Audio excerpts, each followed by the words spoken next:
नमस्कार, पर्दाफाश देख रहे हैं आप। मैं हूं आपके साथ सोनाली। आज बात करेंगे कि क्यों देश में यूसीसी कानून जारी होना चाहिए, क्यों देश के हर प्रदेश में यूसीसी लागू होना चाहिए। और इसका जवाब हम आपको गुजरात के एक ऐसे केस से देंगे जिससे कि आपकी आंखें खुल जाएंगी और आपको साफ हो जाएगा कि यूसीसी क्यों देश में जरूरी है। और पर्दाफाश करेंगे शरिया कानून का, जिसने लड़कियों के अधिकार को मार दिया है। और अगर ऐसा ही चलता रहा तो शायद मुस्लिम लड़कियों की जिंदगी बर्बाद हो जाएगी। तो चलिए शुरू करते हैं।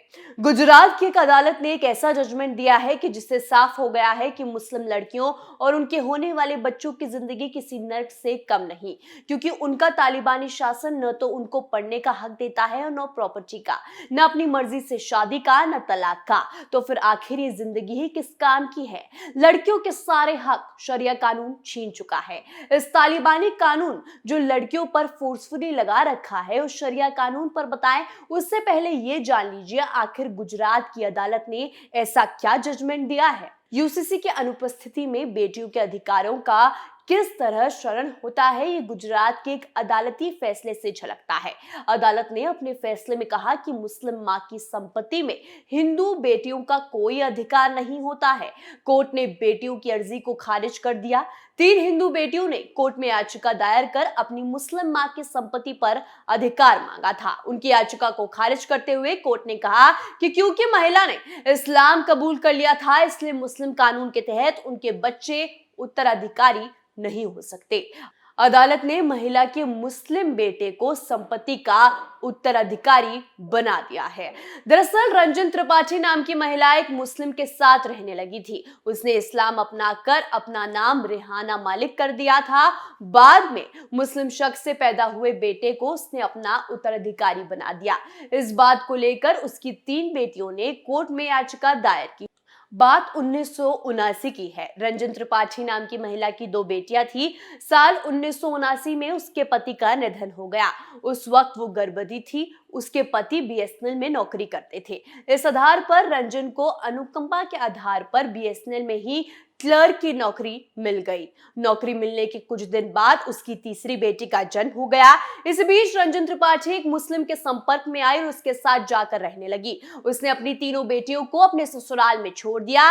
इन बेटियों की परवरिश उसके ससुराल वालों ने की और वो हिंदू बनी रही। इसके बाद बेटियों ने अपनी मां पर रखरखाव देने के लिए मुकदमा दर्ज किया और वो केस जीत लिया।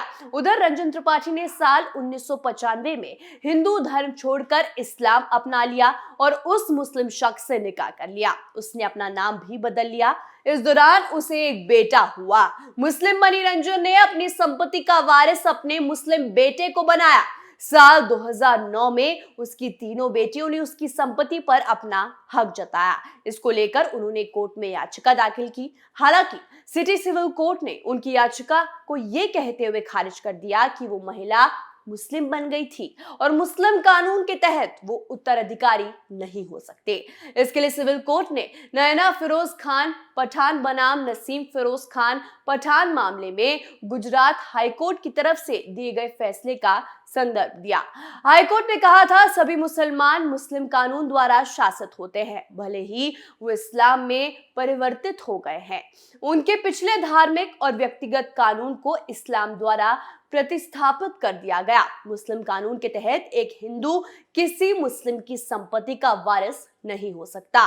कोर्ट ने यह भी तर्क दिया कि हिंदू उत्तराधिकारी कानून के तहत भी हिंदू बेटी अपनी मुस्लिम मां की संपत्ति की वारिस नहीं बन सकती। कोर्ट ने कहा कि मृतक मुस्लिम थी और उसका क्लास 1 उत्तराधिकारी कोई हिंदू नहीं हो सकता। यानी इस शरिया कानून की वजह से लड़कियों को उनका हक नहीं मिल पाया। आज से नहीं, हमेशा से ही ऐसा होता आया है। शरिया कानून क्या है, जरा ये भी आपको समझा दें। शरिया कानून एक तरह से इस्लामिक कानूनी व्यवस्था है। इसे कुरान और इस्लामिक विद्वानों के फैसले यानी फतवों को मिलाकर तैयार किया गया है। वैसे इसे जीवन जीने का एक रास्ता माना गया है। शरिया कानून के अनुसार बताया जाता है कि जीवन के हर पहलू को अल्लाह या खुदा की इच्छा के अनुसार कैसे जीना चाहिए। साथ ही इसमें अपराध को लेकर भी जानकारी दी गई है। इस्लाम के जानकारों का कहना है कि शरिया मुख्य रूप से नैतिक आचरण पूजा और दान के बारे में है, लेकिन इसका एक हिस्सा अपराध से संबंधित है। शरिया कानून की वजह से न जाने कितनी सारी लड़कियों का हक मरता है, कितनी लड़कियों का दम घुटता है। इसलिए सिर्फ इसलिए मुस्लिम लड़कियों को उनका हक देने के लिए यूसीसी लागू होना चाहिए हर प्रदेश में। लेकिन यूसीसी की बात सुनते ही मौलाना और ओवैसी जैसे नेताओं को मिर्ची लग गई। उसके बाद यूसीसी का सुनते ही all India Muslim personal law board ने लखनऊ में एक बड़ी बैठक बुलाई और यूनिफॉर्म सिविल कोड जैसे मुद्दों पर चर्चा की। इन लोगों को डर है कि कहीं जल्द ही मोदी सरकार यूनिफॉर्म सिविल कोड ना लागू कर दे। अगर हो गया तो आखिर कैसे लड़कियों की जिंदगी पर ये लोग पाबंदी लगाएंगे। इसलिए लखनऊ में यूसीसी के लिए बैठक हुई। उत्तर प्रदेश के लखनऊ में 5 फरवरी को all India Muslim personal law board की एग्जीक्यूटिव बोर्ड की बैठक हुई। नदवा में सुबह 10 बजे से बोर्ड बैठक हुई। इस बैठक में मुस्लिम पर्सनल लॉ बोर्ड द्वारा समान नागरिक संहिता पर रणनीति बनाई गई। इस बैठक में मुस्लिम पर्सनल लॉ बोर्ड, शरीयत पर हो रहे हमले और पूजा स्थल पर कानून की अनदेखी पर चर्चा हुई। इसके साथ ही बैठक में ज्ञानवापी और मथुरा मामले को लेकर भी चर्चा हुई। ये बैठक all India Muslim personal law board के अध्यक्ष मौलाना सैयद राबे हसन नदवी की अध्यक्षता में हुई। वहीं बैठक के बाद बोर्ड ने यूसीसी को लेकर हल्ला मचा दिया। जी हाँ, बोर्ड ने यूसीसी को देश के लिए हानिकारक बताया। वही कहा कि हम इसको नहीं मानेंगे, यानी कि इसका मतलब तो साफ है कि अगर आप नहीं मानोगे तो आंदोलन करोगे, क्योंकि तब इन लोगों की दुकानें बंद हो जाएंगी और ये बात ये सब जानते हैं। और एक कानून रहेगा तो लड़कियों को उनका हक मिलेगा, जो ये लोग बर्दाश्त नहीं कर सकते। इसलिए अभी से यूसीसी पर छाती पीटना शुरू कर दिया है।